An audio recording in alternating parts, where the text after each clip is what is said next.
Hey everyone, welcome back. Thanks for joining me on another episode on Retro Game Revival. So as you may be able to tell, my lighting situation is a bit bad. I've recently moved desks, so I'm no longer on the dining table, which my girlfriend will love. I've got a proper desk set up now. However, I haven't quite figured out the lighting yet. So yeah, I got this thing over here that's coming in from one side and it's not that great. But I hope that you can all agree that it's better to just get my content out there instead of wanting everything to be perfect. So without further ado, as you can tell, I have a NeoGeo AES here, and I've been given this by a friend of mine who I met through Twitter, and they told me they have actually tried to replace the BIOS chip on this thing, and somehow it doesn't boot anymore, so he thinks there's a broken trace on there. And I thought this would be a great video for doing today. We're going to take it off, take the top off. Well, actually it didn't came with any screws, so ta-da, here we go. I'll have to find some screws for this myself, but he installed the socket here and no longer works. So it's going to be hopefully quite simple. I'm going to take off the socket, inspect the traces, have a look around there and see what we can find. If there's any broken ones, we'll repair them, put in a new UniBIOS, and we'll just give it a go and see what happens. So I've moved angles here a bit just to give you a better view of things. What I want to do is I want to get the board out. There's the reset switch here that with the gentle lift that comes off, and it should just be the power button, obviously, and other than that it should be a simple job of pulling it out. Like I mentioned, it's stuck, it's hanging here, so lifting it, here we go. It was already removed, like the screws were already removed, so yeah, this is going to be pretty simple. Let's put this to the side. We're going to be focusing on the socket for the BIOS area here. Flip it over, and I'll move the camera so you get a better view of what's going on here. Might put on my microscope, and then I'm going to use my soldering iron and some braid to, well, first of all add more solder and then remove it to get the socket out. So let's do that. So here's another ghetto setup. I forgot that my microscope is a cheap Chinese clone, and whenever I use it, it crashes after 3 seconds of recording video. So I've got to work with what I have, right? So pointed the camera to the screen here, and I'm going to move the board, which is below it, around, just inspecting some of the traces. So this is the BIOS socket itself from the bottom side, and yeah, I had a quick look-see over to see if I could spot anything obvious, but it doesn't seem that there is much or any damage on these legs. If I look at the traces over here, they don't seem to be broken. Maybe something over there, but that could just be lighting and the way the flux is still there.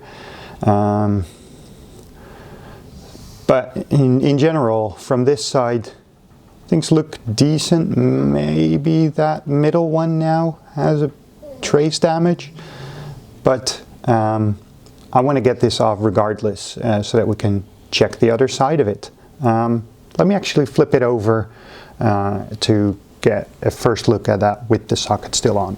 So here we are on the other side of it, and this is looking down into the socket, and yeah, I'm again not seeing a lot of things that immediately jump out at me. So these traces here look fine. I'm just thinking that well, hold on. Yeah, that looks okay. It looks to still have continuity. So my bet is that it's going to be a, if it's actually in this area, we might be chasing a red herring, but my bet is that it's one of the through-hole sockets for the socket where the BIOS goes in. One of those through holes might be damaged and yeah, just simply doesn't let the signal through. So I want to get it off, and so we can use the continuity mode, or as I'd like to call it, the BP mode, for my multimeter to just go over things, just check out what's going on. Yeah, let me set up the camera once more so that I can make you a nice time lapse of me removing this thing.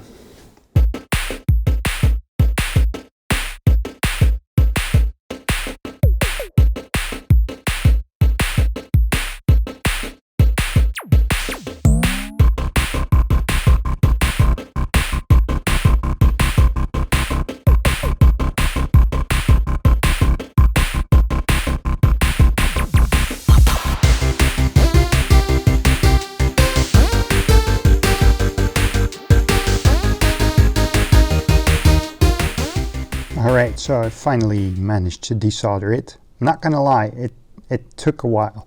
I'm bringing you on my macro view on my phone now.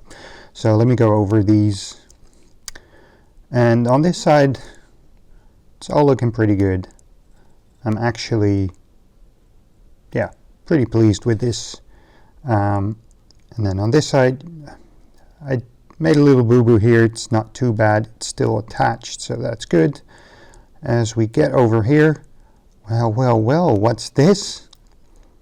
So as I expected, it's missing one of the rings for one of the pins, which is not making a connection. So I'm gonna have to sort that out. Now, let me actually flip this over and show you the other side first. So as you may be able to tell, I was struggling a bit more here. I was using a solder braid and flux because I was afraid using my desoldered gun would actually, cut the traces on accident. But I'm still not too pleased with what's going on here. However, there is continuity on everything. I checked with my multimeter in continuity or BP mode, and it all checks out. It just doesn't look all that great. So my plan for this is going to be using UV solder mask in order to correct these, get it looking a bit better and protect it a bit. As you can see, this is the one that's missing the little eyelet, and for that I am going, let me try and find it. Oh, here it is. I have this really tiny wire, which is 0.1 millimeter, and I'm gonna attempt to attach it, well, if I can find it, yeah, I'm gonna attempt to attach that to these points, and when I add the socket, I can solder that along through the socket onto the pin itself. And I'm hoping, well, I'm pretty sure that's going to fix it. However, I definitely need to address this thing first. So let me get you back to my proper camera setup, and I'll show you what I have in mind for this. Alright, so I'm back on the normal camera. As I said, what I want to do is I've got this UV solder mask, and I'm going to put a bit of it on paper because it's super weird stuff. Like it's a bit like putty, but as soon as you apply it to something, it starts running like it's a very watery liquid suddenly. So yeah, I don't want to spill that all around my workstation here. I'm going to put a bit on a bit of paper here, and then I'm going to use a little toothpick to, sort of go around all the traces that were exposed, and then I'm going to use a UV pen to cure that. So that's what I'm going to do. I'm not going to do that on camera. I'll do it off camera because it's a bit fiddly and my arms and hands and head will probably be constantly in the way. I will, however, use the close-up camera afterwards again to show the results. So I've applied the UV solder mask. As you may see, it sort of left a bit of a residue. That's because I was using alcohol to clean it up a bit right before it fully settled. So, oops, that's my bad. But regardless, it still covers the traces properly and secures it. So, of course, the camera shut down after like 10 seconds of recording. So I'm showing here the final result. I've got the little wire in and I'm pretty pleased with it. It's going through the hole. I haven't soldered it onto the other end yet. What I'm going to be doing now is I'm going to take a socket and let me get that in there like that. Yeah. I'm going to push the socket in and solder that onto that wire so that the connection from that pin goes to the wire and back to the board and traces back to wherever it belongs. I'm going to solder this in. Let me remove the macro lens. Here we go. I'm going to solder that into place, put in the BIOS, and we'll give it a test. Right, so I've got the socket in. I've put in UniBIOS 4 and pretty much ready to go. I'm pretty confident that this is going to work. I do have a diagnostics BIOS as well, just in case this is not going to be working out the way I think it is. However, when I got this from the previous owner, he told me that it was working fine. He wanted to do a socket replacement so that he could install UniBIOS instead of the original one. And once he got that in, it stopped working. It just didn't do anything anymore. So I'm hoping that this is going to be the only issue on this and that we've now covered it. However, one way to find out, I'm going to put this back into its shell, pop a game in there and run it on a TV, see what's going to happen. Alright, so I'm all set up. This is going to be the moment of truth. I have power plugged in, I've got AV cord plugged in, got my controller plugged in, I have Samurai Spirits put in there to test it out. Let's give it a go, see what happens. Oh, that's looking promising.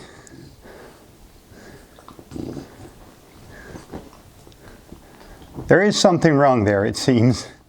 It's probably something with the sprites or whatnot. Let's see. This looks okay. Maybe it's just the game that's the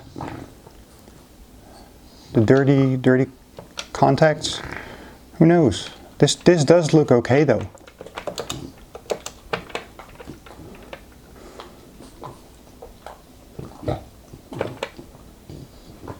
Huh.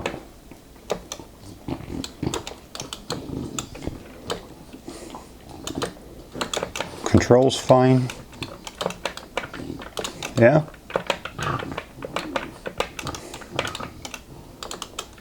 Let me reboot it, see if we still get that that mess on screen.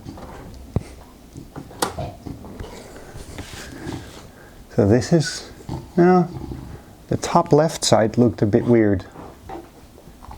See, it doesn't have the logo, it says NeoGeo. So those sprites messed up a bit. Well, we've got something to look at then. Let's disassemble it and put the diag BIOS in and see what that's going to give us.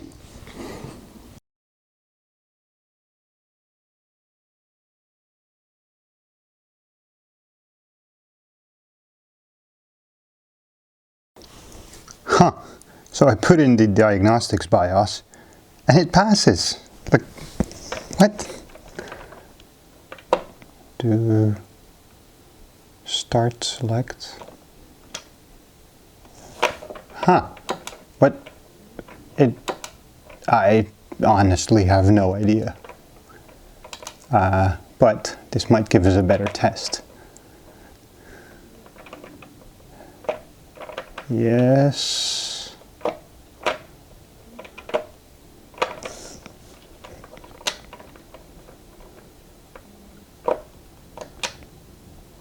That's what I wanted. Palette test. So yeah, it passes him. So stop. VRAM.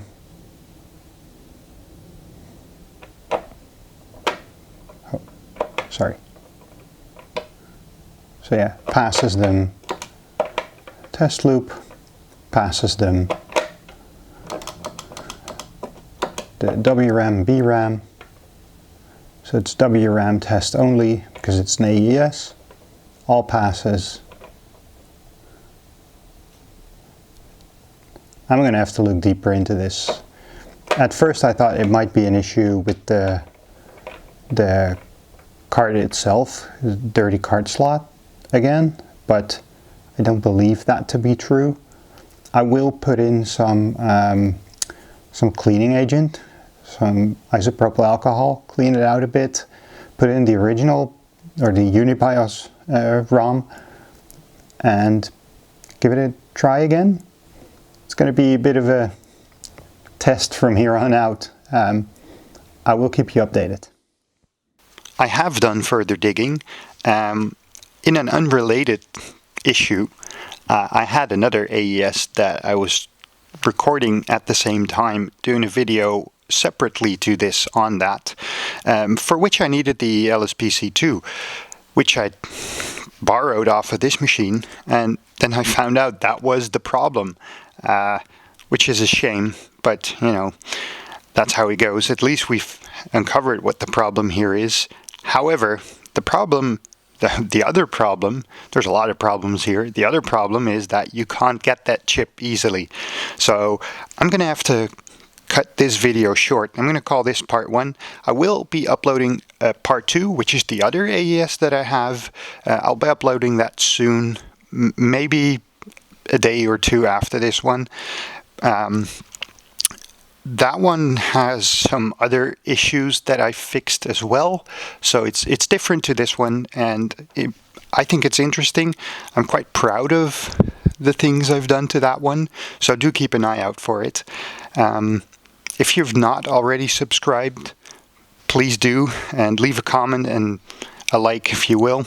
And lastly, if you happen to have a spare LSPC2 IC and you want to get rid of it or want to help me repair this, I'd be willing to pay for it, obviously.